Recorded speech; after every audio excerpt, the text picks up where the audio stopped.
Generaal Cabdi Xaaji Raan oo kamid ah ciidamada dawladda Soomaaliya oo maanta shir jiraad ku qabtay magaalada Buuhoodle ee xarunta gobolka Cayn ayaa kaga hadlayay xaaladda siyaasadeed ee ka jirta gobolada waqooyiga dalka Soomaaliya asaguna dawladda federaalka Soomaaliya ugu baaqay in ay calankii Soomaaliya ay ka taagaan gobolada waqooyiga dalka Soomaaliya Cabdi Xaaji Raan Generaal Cabdi Raan shir jiraad baa meeshan ku qabanaya oo waliba arrimo badan saameeya waxaan filayaa gobolada waqooyiga Soomaaliya maanta marxaladda iyo xaaladda u maray waad ogtiin waad garanaysaa waxa ka socda cadaadis waxa ka socda cagjuuleen waxa ka socda qabiilaysi iyo wasakh iyo waxa la garanay raaska ugu fara badan ee dagabalgubadli ilaa iyo mayd waxaa laga dhigay bisad iyo mukulaal 2 years and half ayaa ummadii lugoysay dadkuna waa inuu caqliga imsax shaqeeyo waxa soo dhan dambiga waxa iska leh afar qodba joogo khamri cabsan baa dumarkii waalay caruurtii waalay qalqalgeliyay war meeshan aad ka meeshan alidii waa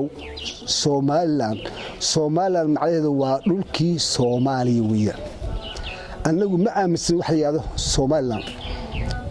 inay dawlad tahay waxaan aaminsanahay inay gobolada waqooyiga Soomaaliya annagu waxaan jirnaa system federaalka sandulle ay ugu tahay inaan burcay hargeysa gacanta aan ka dhigo oo waliba calankii aan ka taag buluugaha marna ma socon mayso marna ma yeelimayno in ay noqoto maamul gooni ah ingiriisku gobolada waqooyi wuxuu qaybiyay laba qaybood burco ilaa ergaabo oo maamul ka dhigay iyo hargeysa wax ka sheegay maamul ka dhigay waxa la yiraahdo jamhuuriyadda Soomaaliland ma jirto waa been weeyaan waa wax ummadda lagu lugoonayay 27 years niman gacan ku dhigliyaal oo shayaadiina oo xaasidiina ba ilaa madaxweynihii hore Cabdiraxmaan Tuur ilaa maanta dadkii qori la horjooga way sababta ay horjoogaan Soomaaliya u diin waa maxay kiis baa jira qarsoon ummad fara badan oo la xasuuqay baa jira arrintaasna waan soo bandhigaynaa waxaan u sheegaynaa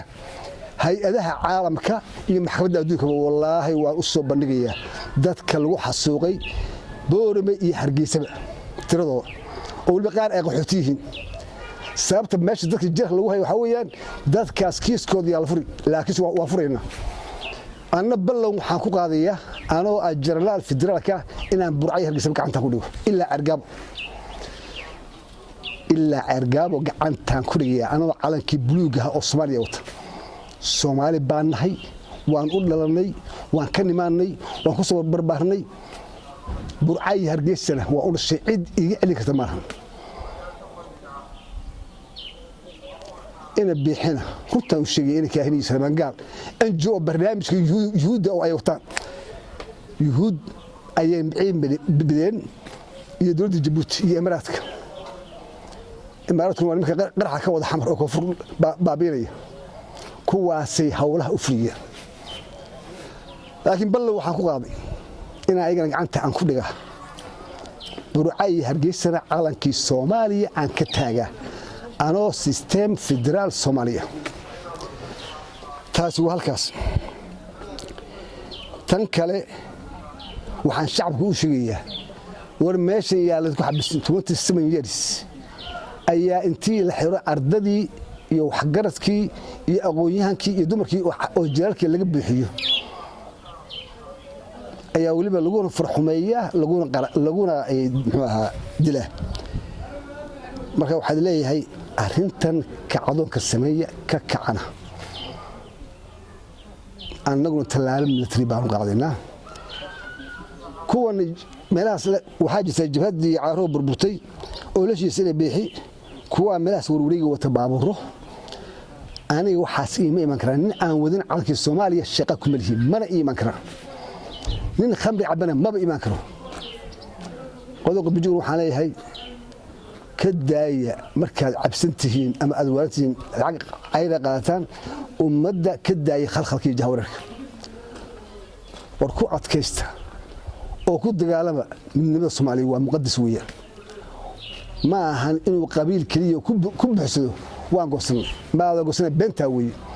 aakhir kale wallahi haddaan degdeg aan go'aan loo gaarin argeysa waxa noqonaysaa triblo kale nin walba meesha u dhashay buugshanaya asagoo Soomaaliya aniga hadlay waxaan dhashay burco reer burcaanahay nin habriyoysanahay saraakiisha Soomaaliya waanahay imika jiran waxaan federaalkiya burco ina kaahin bixi igma celi kara hargeysa waa u dhashay igma celi kara ballan baan ku qaadana ka qabsada oo waliba midnimada Soomaaliya muqadas aan ka dhiga kuwa ka carriya calanka Soomaaliya kuwa diidan federaalka Soomaaliya haddaan idinku sidulin oo idan khasab ku qaadan tugbar taas ogaada waa sandulla calanka Soomaaliya midnimada Soomaaliya waa muqadas Soomaali baan nahay isku dhaqan baan nahay isku af baan nahay isku diin baan waxa doonaysaan in hargeysa waxa ka socda mashruuc aad u xun oo waliba faydis ah waa maxay gaal waxay mid khaniisa wuxuu furay iskuul ku yaala abaarso caruurteen halkaas lagu bahdilay oo lagu bara khaniisnimada iyo wasaqnimada gaalka khaniiska madaxtooyada lagu soo weeyay madaxtooyada ayaa lagu soo weeyay oo madaxweynuhu laabta u saaray asoo khaniis ka soo gudub aadaankii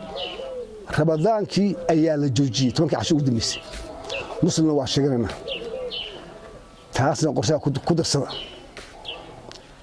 sheekh aad u wanaagsan oo hargeysa yimid ayaa dibay muxaadaraad meesha ka qabto waxa lagu xukumay 24 hours meesha ka baxo macna waxa fulaya barnaamijka yuhuudda ay leedahay kaliya meesha ka fulaya mana soconayso Soomaalidina waa laga musaafirinaya khaniiskiina waa la socbinaya ilaahay baa dushan caad noo keenaya war xisaabta maskaxdina fiiriya hadda wax allaale wixii aqoonyahanka wax garadka garxajisku wuxuu yaacay xamar bay ka shaqeeyay yaa laga yaacay barnaamij yuhuudda rabaa dhulka in la siiyo baa la wataa halkadan su'aalka dhex weydiiyo maxaad ku cadeyn kartaa in barnaamijka yuhuudda gobolada waqooyi laga wado waxaan ku cadeyn karaa 2015kii ina bixin imika haysta istiilaayi waxa uu yaray safiirka yuhuudda u fadhiya ee Djibouti Suleymaan Gaal iyo muxuu ahaa ina bixi mashruucaas wala galay lacag badan oo soo siiyay mashruuciina waa la fuliyay badankiis hay'ado badan oo yuhuudda ay leedahay meesha waa la keenay oo way joogan waxaana masuulka safiirka u fadhiyay Djibouti waxa weeyaan dhacdooyinku way kala badan yihiin mid waxa weeye dib dhacay xilligii jabhadii loo jeeday aslam oo boorbi ka dhacay hargeysa oo dad badan Soomaaliyeed meesha lagu xasuuqay kiiskeedii waa wax kaliya oo imika aan qareenno si Soomaaliya aslo haddii Soomaaliya soo gasho kiis baa furmaya kow tii kal shaale iyo bariga wixii ka dhacayna waxa sameeyay wuxuu asiilaayo ha Suleymaan Gaal waan xay labadii wajwa saraakiishii falkan sameysayna intaba waliskooda waa la hayaa waan khasab maadaama dad Soomaali ay xasuuqeen kiisaas in la furo waa khasab weeyaa